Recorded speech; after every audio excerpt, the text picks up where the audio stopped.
नमस्कार। कार्यक्रम अफसरनामा में आपका बहुत बहुत स्वागत है। और अफसरनामा में आज हमारे साथ भारतीय पुलिस सेवा के एक ऐसे वरिष्ठ अधिकारी हैं जिनके व्यक्तित्व में, जिनकी पर्सनैलिटी में कई शेड्स हैं। इस मायने में कि वो एक दक्षिण भारत के राज्य से आते हैं, 1991 बैच के वो ऑफिसर हैं और उनका सेवा काल अविभाजित मध्य प्रदेश में छत्तीसगढ़ तक फैला रहा है, जो 2000 में बना एक अलग राज्य। वो रायपुर में भी रहे। और मध्य प्रदेश की अगर मैं बात करूं तो मध्य प्रदेश में उन्होंने कई महत्वपूर्ण स्थानों पर, महत्वपूर्ण पदों पर काम किया है। और उनकी ताकत, उनकी मुस्कुराहट है और लोगों से उनका कांटेक्ट, जिस तरह से वो सहज भाव से लोगों से मिलते हैं, उनसे बात करते हैं, एक पुलिस अधिकारी के नाते उनकी ये स्पिरिट उनकी बहुत मदद करती है। तो मुलाकात करिए। हमारे साथ हैं एडीजीपी, अतिरिक्त पुलिस महानिदेशक वी मधु कुमार साहब। बहुत स्वागत करता हूं मधु कुमार जी आप। थैंक यू शरद जी। जी, सबसे पहले मैं थोड़ा सा आपको यादों के गलियारे में ले जाना चाहूँगा। आंध्र प्रदेश में एक युवक तैयारी कर रहा है, ये समय है अर्ली 90s का, और वो सोच रहा है कि मुझे अखिल भारतीय सेवा में आना है। किस तरह की प्लानिंग थी? थोड़ा सा आपकी पारिवारिक, आपकी फैमिली बैकग्राउंड, एजुकेशनल बैकग्राउंड, इन सब के साथ कैसे वो जर्नी शुरू हुई? मैं 1991 में मैं आईपीएस में सेलेक्ट हुआ। उसका पहले मैं आंध्र यूनिवर्सिटी विशाखापट्टनम में मैं एमए हिस्ट्री कर रहा था। मेरी जो बेसिकली मैं आंध्र प्रदेश का वेस्ट गोदावरी डिस्ट्रिक्ट का रहने वाला हूँ। वहाँ मैंने मेरी जो तहसील प्लेस है, जो हमारा जो एरिया है, वहाँ मैंने डिग्री किया, बीए किया था। बीए करने के बाद जो मैं आंध्र यूनिवर्सिटी में ज्वाइन किया। ज्वाइन करने के बाद जो उस समय के जो वहाँ के जो आंध्र यूनिवर्सिटी का जो एटमॉस्फेयर थी, वो जो वहाँ का एनवायरनमेंट थी, बहुत ही अच्छा एक पॉजिटिव एनवायरनमेंट था। पर्टिकुलरली फॉर यंग स्टूडेंट्स के लिए, जो फ्रेशर्स के लिए बहुत ही अच्छे एक पॉजिटिव एनवायरनमेंट था। वहाँ का ये जो सीनियर स्टूडेंट्स जो होते थे, कोई भी फ्रेशर्स जो आते थे, यूनिवर्सिटी का जो फ्रेशर्स है, they used to welcome like anything. And particularly competitive orientation रहता था एजुकेशन के प्रति और करियर के प्रति, और एक अच्छी कॉम्पिटिटिव स्पिरिट, एक अच्छी पॉजिटिव एनवायरनमेंट वहाँ होती थी। जैसे मैं वहाँ आंध्र यूनिवर्सिटी में एंटर हुआ, जो जैसे अभी प्रेजेंटली जो यूनिवर्सिटीज़ में कई बार हम लोग सुनते हैं कि ये जो टीजिंग करते हैं, ये जो यू टीजिंग वगैरह होती हैं, या जो टीज़ करते हैं, उस समय एक वैसी वातावरण नहीं थी। टोटली एकेडमिक ओरिएंटेशन एंड एक कॉम्पिटिटिव स्पिरिट होती थी। मैंने सबसे पहले आंध्र यूनिवर्सिटी में जाने के बाद वहाँ मैंने अपने सीनियर से देख के, वहाँ का एनवायरनमेंट को देख के मैं मोटिवेट हुआ। तब मैंने सिविल सर्विस में आने का मैंने मोटिवेट हुआ, फिर तैयारी शुरू की। आप अपने परिवार में ऐसे पहले शख्स रहे, ऐसी पहली जिन्होंने अखिल भारतीय सेवा में करियर बनाया, या आपके पहले आपके परिवार में? मेरी परिवार में मैं पहले ही व्यक्ति हूँ जिस सर्विस में आया हूँ। बट अदरवाइज़ मेरी परिवार में मेरा जो फादर का जो ब्रदर है, चाचा है, रेवेन्यू सर्विस में रहा है। I mean state revenue service में रहा है। बट अदरवाइज़ ये जो सीनियर जो पोजीशन में है, जो ऑल इंडिया सर्विस में या इस पोजीशन में आने का जो पहली व्यक्ति हूँ, मेरे परिवार से है। जब मध्य प्रदेश कैडर आपको अलॉट हुआ तो कुछ मन में ये बात थी कि एक हिंदी भाषी, और वो भी खाटी हिंदी भाषी, जहाँ हिंदी के अलावा कोई दूसरी लैंग्वेज उस तरह से प्रचलन में नहीं है, कहीं मन में कुछ संकोच था? बिल्कुल था। मैं वेरी फ्रैंकली मैं बता रहा हूँ, जब हम लोगों का सर्विसेज में एक अभी भी ये इश्यू ये है कि सर्विस में सेलेक्ट होना एक पोजीशन तक था। सेलेक्ट होने के बाद ऑल इंडिया सर्विसेज में जो कैडर अलॉटमेंट होती है, that is also very important event और important aspect in your life. Because you know, जो जिस एरिया में, जिस सर्विस, जिस स्टेट में आप जाते हो, you have to be there forever. मतलब आपका आपका पूरा सर्विस पूरा खत्म होने तक उस स्टेट में होना है। It is just like your home state. जैसे मैं आंध्र प्रदेश का रहने वाला हूँ, उसी प्रकार का जो स्टेट मुझे अलॉट होगा, वो भी उसी प्रकार का मेरा स्टेट, कर्मभूमि जो बोलते हैं, तो उस प्रकार का है। वास्तव में हमको जब सर्विस आने के बाद, सिलेक्शन होने के बाद, जब कैडर्स का अलॉटमेंट होने का था, उस समय में काफ़ी सभी ऑफिसर्स जो लोग सेलेक्ट हुए थे, हम लोग बड़ा टेंशन में रहते थे कौन सा स्टेट आएगा। लेकिन मुझे मध्य प्रदेश आने के बाद जो लोग, जैसे हम लोग एकेडमी में रहते हुए, ट्रेनिंग में रहते हुए मध्य प्रदेश का कैडर अलॉट हुआ है, स्टेट्स के अलॉटमेंट हो जाते थे। जैसे मध्य प्रदेश हुआ, फिर साथी लोग भी बताते थे उन्होंने मध्य प्रदेश ए गुड कैडर, एक अच्छी कैडर है, पॉजिटिव कैडर है, आपको बाहर का लोगों को एकोमोडेट करने वाली स्टेट है, इस प्रकार के मैंने सुना। मैं आने के बाद भी मैंने वही पाया है कि it is a very good state, accommodative है। It is you can say that the very heart of जो इंडिया बोलते हैं मध्य प्रदेश में, I really feel it because we are all outsiders. जब आउटसाइडर्स यहाँ आते हैं, एक एनवायरनमेंट ऐसा एनवायरनमेंट है, एक वेलकमिंग एनवायरनमेंट है, you will never feel that you are an outsider. So उस समय में जो मुझे जो अकेडमी मेरा ऑफिसर्स ने जो बोला है, मेरे सीनियर्स ने बोला है, no no no you are going to good cadre, Madhya Pradesh is a good cadre. After I enter into the Madhya Pradesh, I really felt this. बिल्कुल ये बात आपने ठीक कही कि आपका एक तरह से होम स्टेट आपके दो हैं, एक वो जो जन्म है आंध्र प्रदेश और दूसरा आपकी कर्म भूमि का होम स्टेट मध्य प्रदेश है। कोई ऐसा कोई दिलचस्प आपको इंसिडेंट याद आता है कि जब आपने करियर शुरू किया मध्य प्रदेश में, तो यहाँ लैंग्वेज को लेकर कुछ आपके कोलीग्स ने या आपके सीनियर्स ने कभी कहा हो, कभी आपको छेड़ा हो, या कभी? बहुत ज़्यादा जो होती थी। मुझे जब शुरुआत में मेरे लिए दो चैलेंजेस थी। जब मैं मध्य प्रदेश में 1991 मैंने सेलेक्ट होने के बाद, 92 में ट्रेनिंग होने के बाद, 92 में मुझे आज भी याद है 92 दिसंबर 6 जो बाबरी मस्जिद इशू हुआ था, उसी दौरान लगभग उसी समय में after 2-3 days of that incident हमने मैं ज्वाइन किया था रायपुर में। सो रायपुर में I joined as ASP training. उस समय में हमारे लिए, मेरे लिए व्यक्तिगत रूप से दो चैलेंजेस थे। एक तो लैंग्वेज प्रॉब्लम था, क्योंकि यहाँ का Madhya Pradesh fully Hindi oriented state, so you have to work in Hindi only. आपको हिंदी में ही काम करना है, हिंदी में बोलना है, हिंदी में काम आपको पूरी तरह से इंटरेक्ट करना है। मुझे सबसे पहले, मैं मध्य प्रदेश आने के बाद मेरे लिए दिक्कत ये थी, सबसे पहले लैंग्वेज का। दूसरा कल्चरल इश्यूज़। कल्चर मीन्स मैं कैन से दैट मैं I am basically from down south area का हूँ, कोस्टल आंध्रा का हूँ। मेरा जो फूड हैबिट्स है या जो एटीट्यूड जो रहते हैं, वो थोड़ा सा इश्यूज शुरुआत में मेरे प्रॉब्लम आई। सबसे पहले लैंग्वेज का इश्यूज़ को लेकर working, day to day working में काफ़ी प्रॉब्लम्स आती थी, बट मुझे मेरा सीनियर्स, मेरा कोलीग्स, मेरा जूनियर्स बहुत ज़्यादा सपोर्ट करते थे। साथ साथ कई चीज़ों में मजाक भी होती थी, मेरे से कई चीज़ों में मजाक में भी करवाते थे। सो क्योंकि मुझे लैंग्वेज नहीं होता था, पूरी परफेक्शन नहीं होता था, सो वो उसी बार मुझे कई बार उसको एडवांटेज भी मिला है। जी जी जी, वो हमने सुना है कुछ कि एक बार दही की लूट हो गई, ऐसा कोई विषय आपके सामने आया था? कुछ ऐसा होते थे शरद जी। कई बार हमारा जो पुलिस का जो लैंग्वेज है, हमारा जो टर्मिनोलॉजी है, बड़ा टिपिकल टर्मिनोलॉजी है। FIR का जो लैंग्वेज है, जो टर्मिनोलॉजी जो होती है, very very typical. So real Hindi में भी वो वर्ड्स आपको नहीं मिलेगा।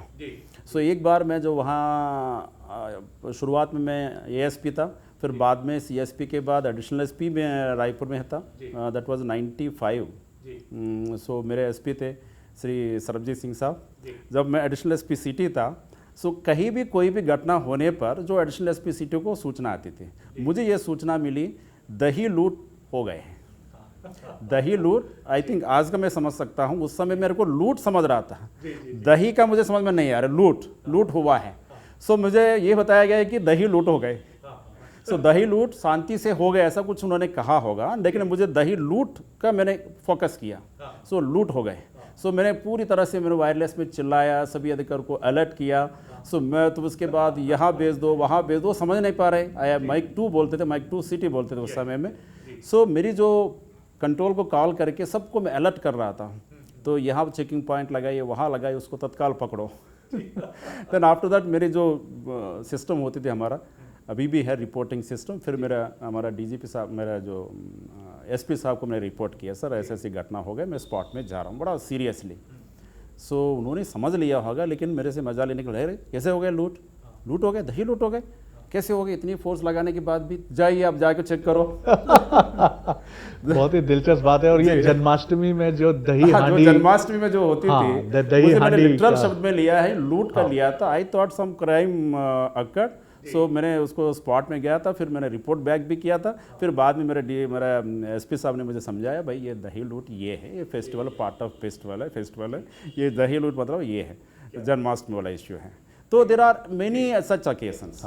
लेकिन इसके लिए आपको ज़रूर बधाई दी जानी चाहिए कि आज उस ऑफिसर ने, उस युवा ऑफिसर ने जो 95 का है, उनकी हिंदी इतनी सरल, इतनी प्रवाहमयी, और ये बहुत, क्योंकि being a non Hindi man, आप जो आपकी मदर टंग नहीं है, लेकिन आपने आज जिस तरह हिंदी को आत्मसात किया, और ये मैं बेहिचक कह सकता हूँ कि आपके मुंह से हिंदी सुनना इतना सुंदर अनुभव है, इतना अच्छा लगता है आपके मुंह से हिंदी सुनना, तो ये बहुत बहुत महत्वपूर्ण बात है और ये बताता है आपके डेडिकेशन को। ये तो बात हुई उन शुरुआती अनुभवों की। पुलिस सेवा में आने के बाद आपको कोई और ऐसा बड़ा चैलेंजिंग टास्क जो आपके करियर में अब तक, कोई आपको ऐसा इंसिडेंट याद आता हो जिसमें आपको बहुत मशक्कत करनी पड़ी हो, या बड़ा थ्रिल रहा हो, या आपको बड़ा मज़ा आया हो, या फिर बहुत ही चैलेंजिंग रहा हो, ऐसा कोई अनुभव आपको याद आता है? देखिए, जो पुलिस का जो रूटीन जो वर्क है, daily you have to face some challenges every day, starting from 91 92 से लेकर इवन टुडे 2017 तक as a police routine life में every day is a challenging day. कुछ ना कुछ ऐसा जो क्राइम होता है, उस क्राइम सीन ऑफ क्राइम से, उस क्राइम का वो पूरा डिटेक्शन से कुछ ना कुछ आपको मिलेगा। एज ए प्रोफेशनली आपको कुछ ना कुछ मिलेगा। मैंने मेरी जो प्रोफेशनल लाइफ में मैंने बहुत सारे ऐसा कुछ केसेस देखा हूँ, जैसे वो कोई मर्डर हो, लूट हो, या कोई वुमेन ओरिएंटेड ऑफेंसेस हो, बहुत सारे। फिर भी मैं क्राइम का संबंधित मैं बहुत ज़्यादा नहीं बताऊंगा, लेकिन पब्लिक रिलेशंस का जो इश्यूज होती हैं, जहाँ बहुत पब्लिक का गैदरिंग्स जो होता है, जैसे फॉर एग्जांपल आपका बहुत बड़े आपको अरेंजमेंट्स करना है, जहाँ रिलीजियस गैदरिंग्स होती हैं, या बहुत बड़ी लॉ एंड ऑर्डर का इश्यूज़ होती है, जहाँ पब्लिक बहुत मात्रा में जो आएंगे, वहाँ का बहुत कम पुलिस वहाँ रहेंगे। ऐसी स्थिति में विदाउट हैविंग एनी इंसिडेंट, कोई भी घटना ना हो, शांति से कराना हो, ये भी मेरा एक्सपीरियंस रहा है। रिसेंटली जो हम लोगों ने जो लास्ट ईयर जो सिंगस्त किया था, उसमें भी मुझे एक अच्छी, मतलब एक police officer as a human being, मुझे बहुत अच्छा एक्सपीरियंस रहा है। क्या आप मानते हैं, मतलब क्या चीज़ सबसे एक पुलिस ऑफिसर में, क्योंकि कई युवा ऑफिसर भी इस प्रोग्राम को देख रहे होंगे, आप उनके लिए क्या कहेंगे? मतलब इतना एक आपका लगभग ऑलमोस्ट, मैं कहूँ तो ऑलमोस्ट 3 डिकेड्स का आपका जो ये अनुभव है, इसमें आपने क्या पाया है कि पब्लिक डीलिंग कितना इंपॉर्टेंट या वाइटल रोल प्ले करती है पुलिस एडमिनिस्ट्रेशन में?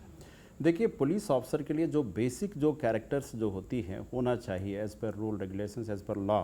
सबसे पहले मैं एज ए पुलिस मैन, मेरा ड्यूटी है कि क्राइम को प्रिवेंट करना, क्राइम को रोकना है। Crime prevention is our basic duty. साथ साथ अगर क्राइम प्रिवेंट नहीं कर पाए, क्राइम हो गए, उसको डिटेक्ट करना, तो ये तो हमारा ये है। और पब्लिक में सेंस ऑफ सिक्योरिटी क्रिएट करना, लोगों में, पब्लिक का जो लाइफ एंड प्रॉपर्टी को हम सिक्योरिटी देते हैं, तो हमारी जवाबदारी है, मैं जो जहाँ पदस्थ हूँ, मेरे जो उज्जैन जोन का पूरी जनता की सुरक्षा देना, और साथ साथ उनका जो जान और माल का रक्षा करना हमारी बेसिक ड्यूटी है। तो ये ड्यूटी सबसे पहले हमको करना चाहिए। और साथ साथ पब्लिक में सेंस ऑफ सिक्योरिटी क्रिएट करना। थर्ड ये होती है हमारी जो पब्लिक और पुलिस का जो है इंटरेक्शन है, बहुत ही अच्छी इंटरेक्शन होना चाहिए। जो अभी प्रेजेंटली जो इनिशिएटिव्स जो हो रहा है हमारी मध्य प्रदेश सरकार की तरफ से, हमारे पुलिस, हमारे डीजीपी साहब की तरफ से, जो हमारा पीएचक्यू जो कर रही हैं, बहुत सारी इनिशिएटिव्स हम लोग जो कर रहा है। सो ये public interaction is very important हमारे लिए। सो वही आपको एक पब्लिक कॉन्फिडेंस को, एक रास्ता जो दूरी होती है उसको नज़दीकता लेकर आएगा। ये बहुत इंपॉर्टेंट आपने एक मंत्रा दिया है, जो इस प्रोग्राम को देख रहे होंगे यंग ऑफिसर्स जो हैं, ये बहुत ही इंपॉर्टेंट एक मंत्र है। एक और बड़ी इंपॉर्टेंट चीज़ है कि पुलिस का जो काम है वो प्रेशर ड्यूटी है, एक दबाव आपके सामने हमेशा होता है। कई बार ये पॉलिटिकल फ्रेटर्निटी से आता है, कई बार प्रेस की तरफ से आता है, बताइए एसपी साहब, बताइए आईजी साहब, बताइए एडीजीपी साहब, कैसे हो गया, क्या हो गया, और इसमें अपना पेशेंस रखना, ये कई बार चैलेंज भी होता है। इन प्रेशर्स में परिवार भी है, और परिवार भी अपने बड़ा हो रहा है आपके करियर के साथ, वो भी बच्चे बड़े हो रहे हैं, तो इन चैलेंजेस को कैसे मीट आउट करने के लिए कुछ मंत्र आपके पास? देखिए, मैंने एक्सपीरियंस जो मैंने किया हूँ, जो मैं देख रहा हूँ इवन टुडे, सबसे पहले as a police officer you have to be very sincere, you have to be very dedicated, commitment होना चाहिए, ये कैरेक्टर्स तो है ही होना चाहिए। और साथ साथ जैसे आपने जो पूछा है, इस प्रकार का जो प्रेशर्स जो बोलते हो, कहीं भी कोई इंसिडेंट्स होने पर डेफिनेटली प्रेशर रहेगा, पब्लिक प्रेशर रहेगा। सबसे पहले public pressure means through their public representatives. आज भी we are in living in highly mature democratic setup. One has to understand as a police officer, मुझे मालूम होना चाहिए, मेरे को अंडरस्टैंड होना चाहिए, अगर कोई पब्लिक रिप्रेजेंटेटिव मेरे से पूछ रहा है, कोई भी है, चुने हुए जो विधायक हो, सांसद हो, कोई भी प्रतिनिधि, उनका अधिकार है और उनको जवाब देना मेरा जवाबदारी भी है। सो कहीं भी कोई इंसिडेंट्स होने पर वो डेफिनेटली पब्लिक का तरफ से प्रेशर आएगा, but as a police officer आपकी जवाबदारी होना चाहिए उसको तरीके से उसको हैंडल करें। कोई इंसिडेंट्स होने पर उसको जवाबदारी से आपको उसको बता दे, and you have to be very fair. अगर फेयर रहे, इम्पार्शियल रहना चाहिए, निष्पक्ष होना चाहिए। आपका निष्पक्षता के बारे में, आपकी फेयरनेस के बारे में लोगों को मालूम होना चाहिए। अगर आपके प्रति विश्वास है, कोई भी घटना होने पर लोग आपके लिए इंतजार करेंगे, आपके पर विश्वास करेंगे। डेफिनेटली आज इंसिडेंट हुआ है, लेकिन ये पुलिस डिटेक्ट कर लेगा, पुलिस उसको निकालेगा। तो पुलिस प्रति विश्वास होने के लिए हम लोगों का कैरेक्टर है, हमारे जो मैंने बताया हूँ, वो अगर पब्लिक तक जाएगा तो रहेगा, अच्छा रहेगा। ये भी बहुत इंपॉर्टेंट बात है कि सेंस ऑफ सिक्योरिटी पूरी इम्पार्शियलिटी के साथ लोगों तक ये कन्वेड होनी चाहिए, पूरी मैसेज ये जाना चाहिए कि ये जो पुलिस है, ये पुलिस ढूंढ ही लेगी, ये जो सीनियर ऑफिसर्स हैं और जो इनका स्टाफ है, ये सब मिलके कर देंगे। मैं कुछ आपकी अनुमति से आपके जीवन के निजी जीवन की तरफ मैं आता हूँ। शादी एक बड़ा इम्पॉर्टेंट रोल होता है। आपकी जो जीवन संगिनी है वो भी क्या वर्किंग हैं या वो हाउस वाइफ हैं? किस तरह, और क्या ये अरेंज मैरिज रही या फिर ये लव मैरिज रही? नहीं, हमारी जो 92 में शादी हुई है, मेरी जो पत्नी का नाम है श्रीदेवी कुमार और she is a housewife. आजकल हाउस वाइफ बोलना भी अच्छा नहीं, हाउस मैनेजर बोलना चाहिए। और you can say better word, जो भी होगा वो करना चाहिए, because she is the only one who looks after my whole family. Because as a being a police officer मुझे आई डोंट गेट टाइम, मुझे समय नहीं मिल पाते हैं, मेरे लिए मेरे समय नहीं मिल पाती। ये जो मेरा जो कपड़ा है, ये इससे लेकर मेरा बच्चों का एजुकेशन, उनका देखभाल मेरी वाइफ ही करती है। तो I appreciate her dedication and जो भी मैं अभी हम लोग इतनी डेडिकेटेडली, इतना फुल फ्लेज्ड काम करने का जो है, जो मेरे वाइफ को है, सो आई अप्रिशिएट है। बिल्कुल सर, ये मैं भी उनको हेड्स ऑफ करता हूँ, क्योंकि ये बहुत कठिन होता है कि आप एक इस तरह की सर्विस में रहें। तो एक घर से जो सपोर्ट चाहिए, वो सपोर्ट बहुत ज़रूरी होता है। जो बच्चे हैं वो क्या आप कॉलेज में हैं या? शरद जी, मेरी जो 2 बेटियां हैं और एक बेटा है। मेरा दोनों बेटियां नलसा नेशनल लॉ यूनिवर्सिटी हैदराबाद में जो कर रही हैं। सो मेरी बड़ी बेटी है फाइनल ईयर में है और दूसरा बेटी है वो फर्स्ट ईयर में है। कुल मिला के they are doing national law university से लॉ कर रहे हैं, दे आर डूइंग। तो वो देश की लीडिंग लॉ यूनिवर्सिटी है और वहाँ से निकले हुए बच्चे राष्ट्रीय अंतर्राष्ट्रीय स्तर पर, तो वो दोनों बच्चियों ने, आपकी बेटियों ने करियर बनाने के लिए सोचा लॉ में। यस, लॉ कर रहे हैं। और मेरा जो बेटा है अभी दोनों से छोटा है, वो 10th क्लास में है। वो 10th क्लास में। क्या दोनों बिटियां जो आपकी हैं उनका इंक्लिनेशन है टुवर्ड्स कि लॉ करने के बाद वो अखिल भारतीय सेवा में भी? अभी शरद जी देखिए, मेरी जो बेटियां हैं, जिस मैंने एनवायरनमेंट पे मैंने पढ़ा जाऊँ, उससे बेटर एजुकेशन हमने दिया है। सो जो मेरी जो एजुकेशन का जो स्टैंडर्ड है, जो जिस कॉलेज में या मैंने जो एनवायरनमेंट में पढ़ा हूँ, सो उससे मेरा बच्चों को बेहतर एजुकेशन एनवायरनमेंट मिला है। और दूसरा, जो मेरी टाइम में जो मेरी जो अपॉर्चुनिटीज़ थी या मेरे एवेन्यूज़ थी, उससे कंपैरेटिवली अभी मेरे जो बच्चों का है बहुत सारा एवेन्यूज़ है, उनके लिए बहुत सारे अपॉर्चुनिटीज़ हैं। सो उस समय में तो मैं जब यूनिवर्सिटी में था या कॉलेज में था, मेरे सीनियर्स मेरे लिए मोटिवेटर्स थे। तो मैं सीनियर्स को देखता था, मुझे केवल जो गवर्नमेंट सर्विस दिखती थी, मेरा जो अच्छी एक अधिकारी बनना चाहिए। सो उस प्रकार का अभी जो बच्चों के लिए I don't want to insist them, मेरे बच्चों को मैं इंसिस्ट नहीं करूँगा। They are free to take any job, any orientation में जाए, लेकिन मुझे विश्वास है जो भी करे वो बेहतर करे। ये मैं उनको हमेशा बोलता हूँ। इसलिए मैं सिविल सर्विस या जो भी हो, मैं इंसिस्ट नहीं कर रहा हूँ। अगर इफ़ दे आर इंटरेस्टेड, वो बहुत अच्छा है। ये civil service is the best service to work and to the particular society के लिए काम करने के लिए बहुत अच्छी अपॉर्चुनिटी है सर्विस। इसके अलावा अगर कोई भी सर्विस हो, अगर आप अच्छा सर्विस करना चाहते हैं किसी भी के माध्यम से आप सर्विस कर सकते हो। So I think I leave it to my children. मुझे लगता है कि ये भी आपका एक बहुत अच्छी सोच है, और जो पेरेंट्स कहीं ना कहीं जाने अनजाने में अपने बच्चों पर इम्पोज करते हैं अपनी इच्छाओं को, उससे बचना बहुत ज़रूरी है। और ये बहुत अच्छी बात है, क्योंकि आज न सिर्फ एनवायरनमेंट एजुकेशन का बहुत अच्छा है, बल्कि बच्चों के पास खुद इतनी काबिलियत है कि वो ठीक रास्ते पे जा सकते हैं एज़ कम्पेयर टू आज से 25-30 साल पहले। बिल्कुल सही। कंक्लूड करते हुए मैं जानना चाहूँगा कि वी मधु कुमार साहब अपने बचे हुए वक्त जो बहुत कम मिलता है उनको, इतनी टफ 24 आवर्स की, हमेशा 24/7 हम अपने लिए कहते हैं, लेकिन वो आपके लिए भी है 24/7। तो जो भी वक्त मिलता है, क्योंकि दक्षिण भारत कला संस्कृति इन सब का एक अहम केंद्र है, कुछ आपका भी म्यूज़िक या फिल्म या राइटिंग, क्या आपकी हॉबीज़?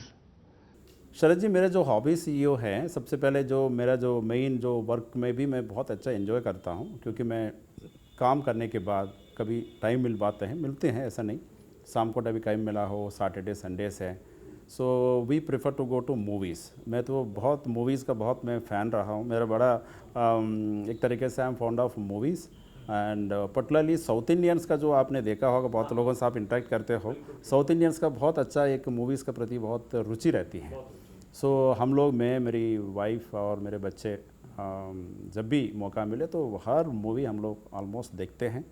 सो मौका मिलेगा तो डेफिनेटली हम लोग पिक्चर्स देखते हैं। उसके अलावा हमारी जो घर में हैं, जो हमारा जो तेलुगु चैनल्स का जो बहुत अच्छा मूवीज़ आती हैं हम देखते हैं।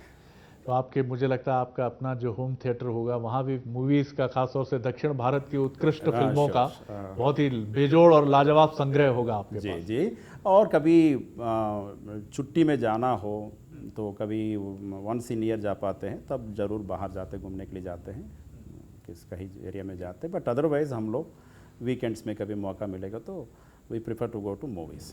बस चलते चलते ये और मैं जान लेता हूँ आपसे कि उज्जैन की पोस्टिंग भी बड़ी इम्पॉर्टेंट मानी जाती है, महाकाल की नगरी है, और कहा जाता है कि यहाँ वही ऑफिसर्स लंबा और बेहतर काम कर पाते हैं जिन पर कहीं ना कहीं एक स्पिरिचुअल, एक आध्यात्मिक, एक डिवाइन टच भी होता है। आपका उज्जैन का अनुभव बड़ा रिच रहा है। सिंहस्थ जैसा जो दुनिया का सबसे बड़ा क्राउड मैनेजमेंट का एक आयोजन है, उससे आप जुड़े रहे हैं, और 2004 में भी आपको राष्ट्रपति का तो पुलिस पदक मिला ही है, सिंहस्थ के लिए 2004 में भी आपको मिला है, और तो कई सारे और भी आपके पास, आपको सीएम का रिवॉल्वर भी मिला है, नोबेलिटी के लिए सीएम सिमी के खिलाफ काम करने के लिए भी आपको अवार्ड मिला है। किस तरह आप देखते हैं उज्जैन के अपने अनुभव को? देखिए, मेरी जो उज्जैन में एक डिफरेंट एक्सपीरियंस मैं अनुभव कर रहा हूँ। तो एक्चुअली मैं पहले जबलपुर में भी रहा डीआईजी आईजी के रूप में, उसका पहले मैं इंदौर में रहा, जो आपने देखा है, कई जगह में रहा, भोपाल, रायपुर। बट उज्जैन का जो है बिल्कुल डिफरेंट है। जब मैं आया तब मुझे मालूम नहीं था इतना मैं समय मैं यहाँ रहूँगा। It's all Baba Mahakal blessings है। और यहाँ का मेनली क्या है, उज्जैन जोन में जो मैं कार्य क्षेत्र में सब कुछ है। लाइक आपको as a police officer crime handle करना हो, हेवी क्राइम है, लॉ एंड ऑर्डर का भी बहुत सारे इश्यूज़ होती हैं, और कम्युनल सेंसिटिव एरिया है। एक अच्छी तरह से कम्युनल रैपोर्ट डेवलप करने के लिए, और ये भी एक बहुत अच्छी जगह है। और इसके अलावा जो यहाँ का VIP moments because of Baba Mahakal temple, Baba Mahakal के मंदिर के वजह से बहुत सारे वीआईपीस जो यहाँ आते हैं, और आपको एक अपॉर्चुनिटी है, बहुत सारे लोगों से आपको मिलने का एक अच्छा अपॉर्चुनिटी हो जाता है। सो बहुत सारे जो एक्टिविटीज़ है, साल में बहुत सारे मंदिर का संबंधित इवेंट्स होती हैं। अभी अभी वो बाबा महाकाल का सवारियाँ निकले हैं, बहुत ही एक अद्भुत वो नगर है ये। क्रिकेट स्टार अजिंक्य रहाणे, वो सब लोग आते हैं, बहुत सारे देश से, बाहर से भी लोग आते हैं। सो आपको एक मौका मिल जाता है, लोगों से मिलने के हो जाते हैं। और ये पूरा साल भर कुछ ना कुछ इवेंट्स और एक्टिविटीज़, फेस्टिवल्स होता है। बहुत ही अच्छा ये एरिया है, लोग अच्छा एंजॉय करते हैं। मैं बहुत धन्यवाद करता हूँ मधु कुमार जी इस बातचीत के लिए, और आपको ढेर सारी शुभकामनाएं भी कि एक बहुत ही ग्लोरियस करियर आपका रहा है, एंड मैनी मोर इसमें जो माइलस्टोन्स हैं ये येट टू अभी आने हैं और हमारी पूरी उम्मीद और पूरी विशेज़ हैं कि आप उन सारे जो माइलस्टोन्स अभी आने हैं उनमें भी इसी तरीके से और शानदार तरीके से आप come out with flying colours जिसको हम कहते हैं। बहुत शुभकामनाएं। Thank you Sharad ji, thank you so much. ये थे वी मधु कुमार साहब, एडीजीपी अतिरिक्त पुलिस महानिदेशक। अफसरनामा में इतना ही, अगली बार एक और अफसर को लेकर आपसे मुलाकात करेंगे। इजाजत दीजिए।